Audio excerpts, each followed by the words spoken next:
ये जो है इसको किसी भी दृष्टि से विचार करके देखा जाए कि ऐसा क्यों हुआ, कैसे हुआ, किसने किया, इसको यदि देखा जाए तो देखिए सृष्टि के क्रम से जब सृष्टि का प्रारंभ हुआ तो केवल देवताओं मनुष्यों की ही सृष्टि नहीं हुई, देवताओं में भी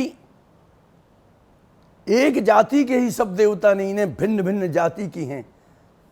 ये भी सब देवता जो हैं वो सृष्टि क्रम में, जिसमें ये गंधर्व किन्नर किम पुरुष इत्यादि भी सब देवताओं में ही आ जाती हैं। नाग पृथ्वीश्वर इत्यादि देवता ही बोले जाती हैं।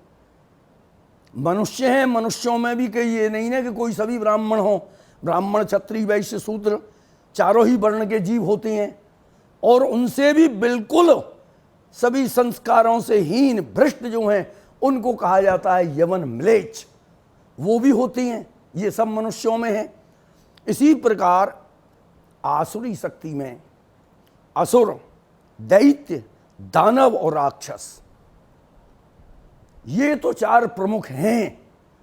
उनके अलावा अनेकों भी यातुधान इत्यादि के जितने भी हैं, डाकनी साकनी, ये सब इनकी ही सेना है। तो आज देखिए विश्व में किनमें कौन से लक्षण जा रहे हैं। केवल अपना जो भारत मंडल है इसमें कर्म क्षेत्र है, फल भूमि है, कर्म भूमि है। यहां मनुष्य आकर के अपने पापों का छालन करके मनुष्य से देवता बनने के लिए वो प्रयत्न करता है। भगवान उसके कर्म के अनुसार फल देते हैं, परंतु दैत्य दानव जो हैं वो उनके लिए बाधा करने को आते हैं। तो लक्ष्य सभी का भारत है, इस भारत पे ही सभी की दृष्टि है। पश्चिमी जिनकी सभ्यता से अपना पूरा सिद्धांत, अपना जितना भी धार्मिक कार्य है उन सब में बाधा हो रही है, ये पाश्चात्य सभ्यता है। वो पश्चिम से कहां से आई? ये जिसको जहां से ये रोग की उत्पत्ति हुई है वो राक्षसी देश है, वो राक्षसों की है, नरभक्षी हैं।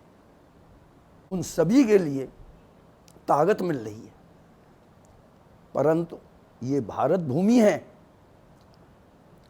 ये पवित्र भूमि है। भगवान ने सभी अवतार यहां लिए हैं। समय कौन सा चल रहा है? चार युग में कलयुग का, और कलयुग में तो अनर्थ का मूल है। इस समय कलयुग में क्या होना है, क्या होगा, ये पहले से ही इतिहास में कहते आए हैं कि 21वीं सदी में क्या होगा, वो ही 21वीं सदी है। इसमें आसुरी जितनी भी शक्ति है उसका प्रकोप है। ये कोरोना जो है ये कोई वैसी भाई सामने से कोई शत्रु आवे या शरीर में कोई आवे उसको देख करके आदमी सावधान होता है।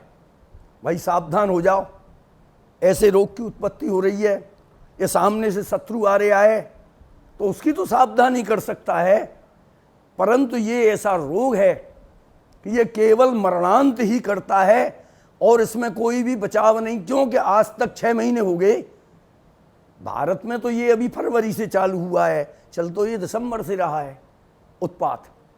ऐसी स्थिति में इसका कोई भी निवारण जो है, मैं ये समझता हूं ये सब दैवी शक्ति का कोप है।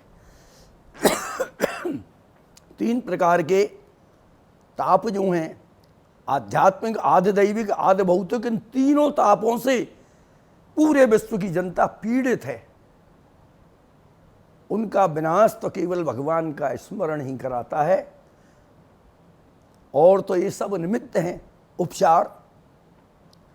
अपना भारतीय संस्कृति का क्या मूल सिद्धांत है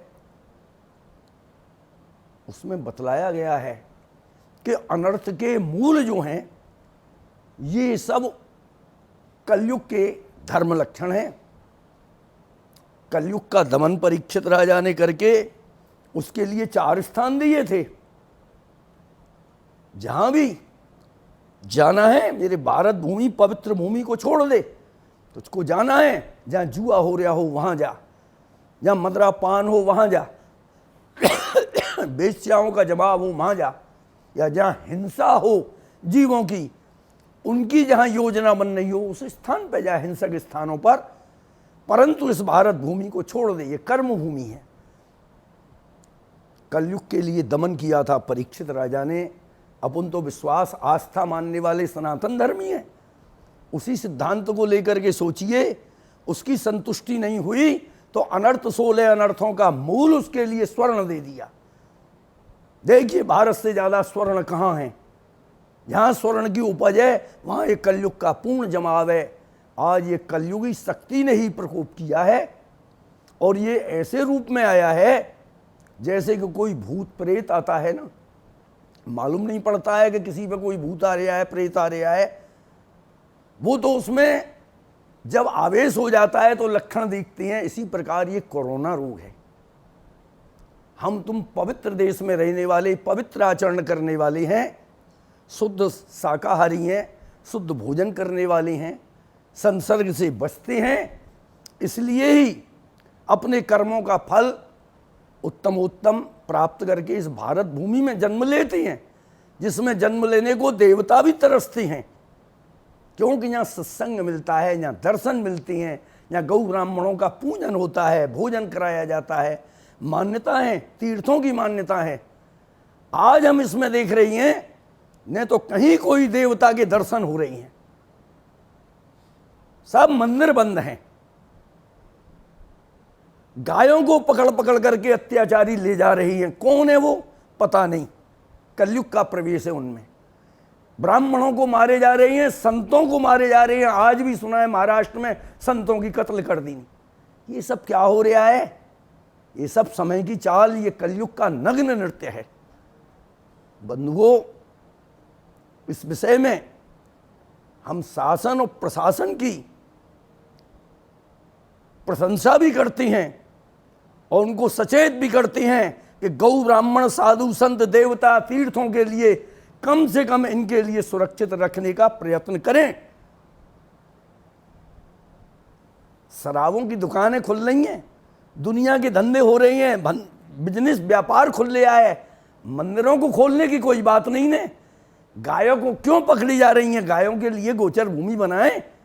अरे वैसी गाय दिखती हैं किसी गिरस्त पे नहीं है पालन को, उनके लिए सरकारी सहायता करें तो कुछ अच्छा होगा भारत में। और जैसे कि कोर्ट करती हैं वैसा ही ये भी नकल करेंगे। ये नकल का परिणाम है। आज पाश्चात्य सभ्यता जब भारतीयों ने अपनाई, उसका ये परिणाम है कि आज बेमौत मारे जा रही हैं, क्योंकि इसमें सभी चीजें, ये चार जो स्थान कलयुग के बताए थे, इनमें जाने से अपने लिए चार चीज मिलती हैं। आज अपने सदाचार से सभी हीन हो चुके हैं।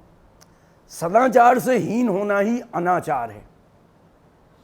वो अनाचार क्या हो रहा है कि सभी जगह सभी का जूठा खाना, कोई जाति पाति के भेद को नहीं मानना और मदरा का पान करना। ऐसे भी लोग दिखते हैं जो ऐसा कार्य करते हैं, वो अनाचार कर रही हैं। अनाचार कहाँ गया? कलयुग के साथ में पहले ही वहां में गया,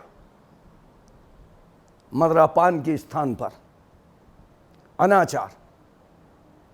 अनाचार के बाद में क्या हुआ? जब दूसरा स्थान आया कि जब मदरापान करेगा तो प्राणी क्या करेगा? दो ही चीज करेगा, काम भोग या हत्या। उन दोनों को देखिए, यदि वेश्याओं से या कुलटाओं से संबंध करता है तो वो क्या होता है? व्यभिचार होगा उसमें। तो व्यभिचार को नोता दे दिया। और जहां हिंसा के स्थान पर गए वहां हत्या के प्लान होंगे, वहां हत्या होंगी, तो वहां क्या होगा? अत्याचार होगा। किसी पे विचार नहीं किया जाएगा, सभी को मार दो। ऐसे स्थानों पर जहां जुआ होगा वहां क्या होगा? वहां जुआ के स्थान पे भी जाकर के